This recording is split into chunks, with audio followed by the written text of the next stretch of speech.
धामणालिंगा 2008 पर्यंत नागपूर जिल्ह्यातलं 2650 लोकवस्तीचं एक छोटंसं गाव.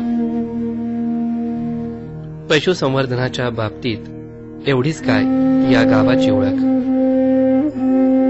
पण 2008च्या जुलैत याच धामणालिंगा गावच्या पशुवैद्यकीय दवाखाना श्रेणी 2 इथं डॉक्टर पवन भागवत रुजू झाले आणि या गावाची ओळख बदलायला सुरुवात झाली. पशुरुग्ण सेवेचं व्रत स्वीकारणाऱ्या डॉक्टर पवन भागवतांची नोकरीची ही सुरुवात होती. त्यामुळे नोकरीच्या पूर्वानुभवाचा प्रश्नच नव्हता. तरी पशुरुग्ण सेवा आणि समाजसेवेची वृत्ती त्यांच्यात भरभरून होती. याच वृत्तीनं ते कामाला लागले आणि एक साधारण कर्मचारी, ज्याला कोणतेही स्वतंत्र अधिकार नसतात आणि ज्याला कामाचं लक्ष दिलेलं असतं, तो कर्मचारी आपल्या इच्छेच्या बळावर काय काय करू शकतो याचं ते उत्तम उदाहरण होऊन बसले.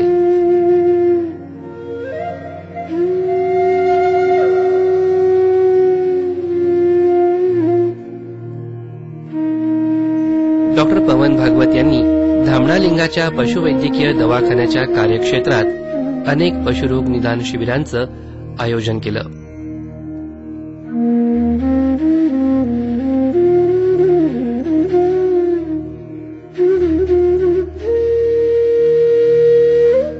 तज्ञ पशुवैद्यक, सर्जन एवढंच नव्हे तर कृषी वैज्ञानिकांच्या मार्गदर्शन कार्यशाळांचं आयोजन करून गावातील पशुपालकांपर्यंत पशुसंवर्धनाची ज्ञानगंगा पोहोचवली. संवेदनशील मनाच्या डॉक्टर पवन यांनी आपलं काम केवळ ठरवून दिलेल्या जबाबदाऱ्यांपर्यंतच मर्यादित न ठेवता अनेक सामाजिक उपक्रम राबवत स्वतःला गावाच्या सेवेत झोकून दिलं.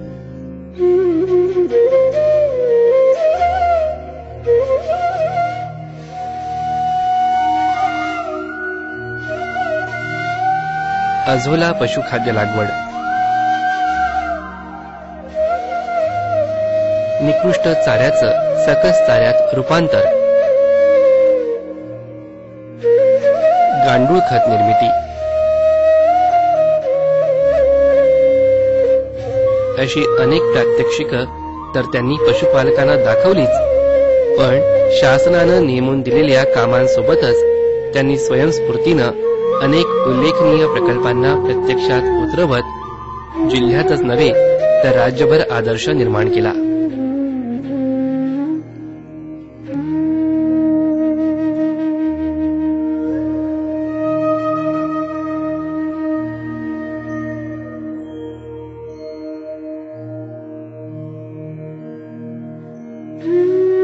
ग्रामस्थांना पशुसंवर्धन विषयाचे स्वतंत्र वाचनालयाचे महत्त्व पटवून देत 25,000 लोकवर्गणी गोळा करून त्यांनी 2012 या वर्षात महाराष्ट्रातील पहिले पशुवैद्यकीय पुस्तक ग्रंथालय सुरू केले.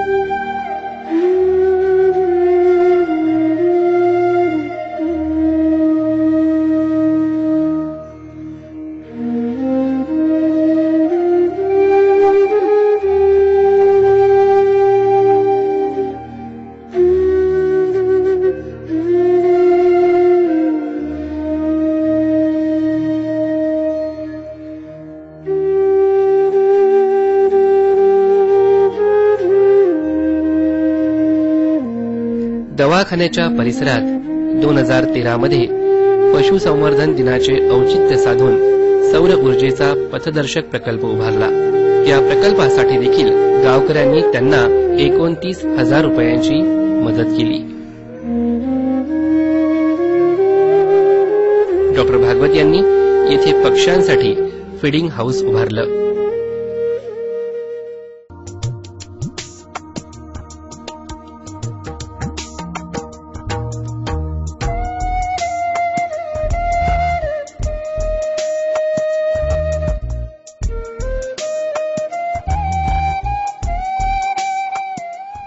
गावात अनेक ठिकाणी वृक्षारोपणाचे कार्यक्रम घेतले.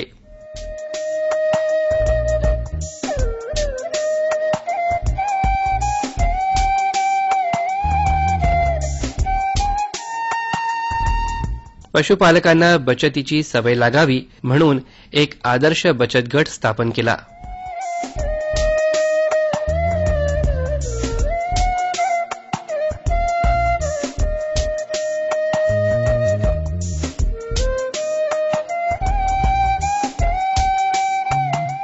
मग वेगवेगळ्या शासकीय आणि निमशासकीय संस्थाही त्यांच्या या उपक्रमात सहभागी होऊ लागल्या.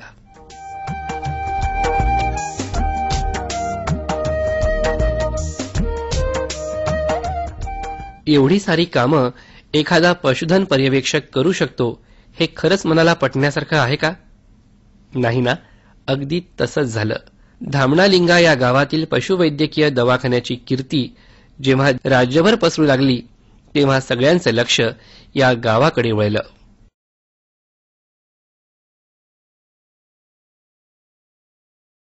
जिल्हास्तरीय अधिकाऱ्यांपासून मंत्रालयीन अधिकारीपर्यंतचे अनेक बडे अधिकारीच नव्हे तर परदेशी तज्ज्ञही या दवाखान्याचं काम पाहण्यासाठी धामणालिंगाकडे आकर्षित होऊ लागले.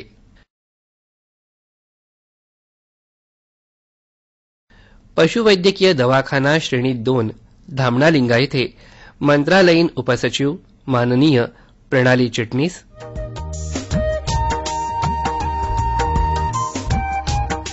पशुसंवर्धन आयुक्त माननीय एकनाथजी डवले,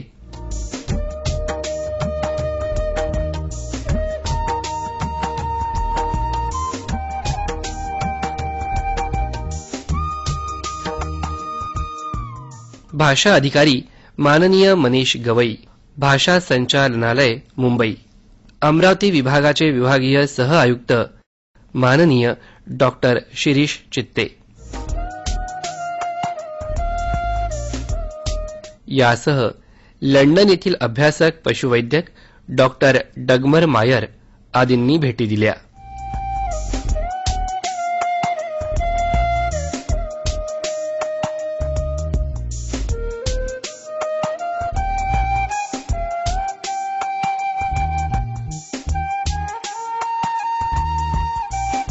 अधिकारी आणि पदाधिकारी डॉक्टर पवन भागवत यांचे त्यांनी केलेल्या कामाबद्दल कौतुक करीत असले तरी ते या कामाचं श्रेय स्वतः घेत नाहीत.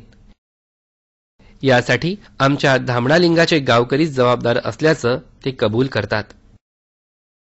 गावकऱ्यांनी दाखवलेल्या प्रेमापोटी आपण काहीतरी करू शकलो असं ते मानतात. तेव्हा त्यांची उंची मनात आणखीन कितीतरी पटीनं वाढून जाते. पशुसंवर्धन खात्यानं त्यांच्या या कार्याची दखल घेत राज्यस्तरीय अत्यंत मानाचा समजला जाणारा गुणवंत पशुवैद्यक पुरस्कार त्यांना बहाल केला. तेव्हा त्या पुरस्काराची उंचीही लक्षात येते असं मनापासून म्हणावंसं वाटतं.